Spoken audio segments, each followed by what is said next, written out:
రాజకీయాల గురించే ఏమి మాట్లాడకూడదు. ఇంకెవరి గురించి మాట్లాడాలి? ఎవరు కూడా మనం వెళ్తాం లేదు. రాజకీయం అవుతానే వాళ్ళకన్నా ఈ చట్ట చదవడం తీసుకుని మన తల మీద లేదు.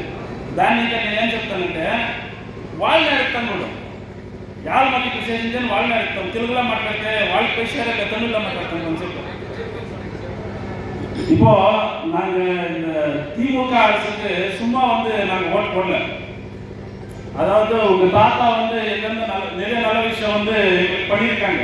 அதனால வந்து நாங்கள் திமுகவுக்கு விவசாயிகளை பற்றி மட்டும் பேசுகிறோம். மற்றவங்க பற்றி நான் பேசுறதில்ல.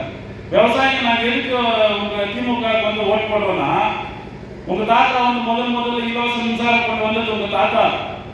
அப்புறம் அக்ரிகல்ச்சர் யூனிவர்சிட்டி, அப்புறம் அந்த சீடு அந்த விதை வந்து உற்பத்தி செய்கிற ஸ்கீம் கொண்டு வந்தது உங்கள் தாத்தா. இலவச மின்சாரம் மெயினாக அதான் எல்லாத்துக்குமே யூஸ் ஆகிருக்கு. உங்கள் அப்பா நான் ஸ்டாலின் அவரை பற்றி பேசல. உங்கள் தாத்தா ஏன் பேசுகிறேன்னா அவர் சும்மா தான் இருக்காரு. ஸ்டாலின் வந்து அவர் உடம்பு சரியில்லை, அவன் சும்மா அவரை பற்றி பேசுகிறாரு. அவர் இப்போ எல்லாமே வந்து பொறுப்பு யார் கையில் இருக்குன்னா மகனும் மருமகனும் கையில் இருக்குது. அதனால தாத்தா அப்படின்னு மருமகன் வந்து எந்த பொறுப்பு இருக்கு, எந்த பொறுப்புல இருக்காருன்னு கேட்ட தெரியல இருக்கு. அதனால வந்து ஒரு தாத்தான்னு சொல்லிட்டு நம்ம துணை முதலமைச்சர் பேசிருக்கேன். நான் என்ன சொல்ல வரேன்னா உங்க தாத்தா வந்து நிறைய நல்லது வந்து எங்களுக்கு பண்ணியிருக்கிறதுனால நாங்க வந்து உங்களுக்கு வாக்களிச்சிருக்கோம். சும்மா நாங்க ஓட்டு போடல. அது வந்து நல்லா புரிஞ்சுக்கணும்.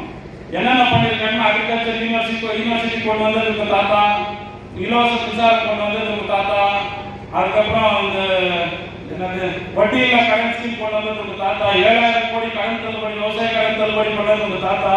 அதெல்லாம் மனசுல வச்சுதான் நாங்க உங்களுக்கு ஓட் போட்டிருக்கோம். புரியுதுங்களா? நீங்க என்ன பண்றீங்க? அவங்க உங்க அப்பா வந்து திராவிட மாடல் ஆட்சி நடத்துறீங்கன்னு சொன்னா நீங்க மாஃபியா மாடல் போயிட்டீங்க. மாஃபியா மாடல் அதாவது நிலம் பறிக்கிறது இல்ல, நிலம் பறிக்கிறது, விவசாயி வயிற்றுல அடிக்கிறது, அந்த கமிஷன் அடிக்கிறது. இதான் தாத்தா சொல்லி கொடுத்தாரா? அதாவது நான் வந்து பெரிய மேடை பேச்சுறதுனால கிடையாது. எனக்கு என் வயசுல இருக்க குமுறல் வந்து வெளியில சொல்லிட்டு இருக்கேன். அவ்வளவுதான். பேசணும்னா இன்னும் நிறைய நேரம் பேசிட்டே போகலாம். சில முக்கியமான விஷயங்களை மட்டும் நான் கேட்டுறேன். ஏன்னா கேட்க வேண்டிய அவசியம் இருக்கு.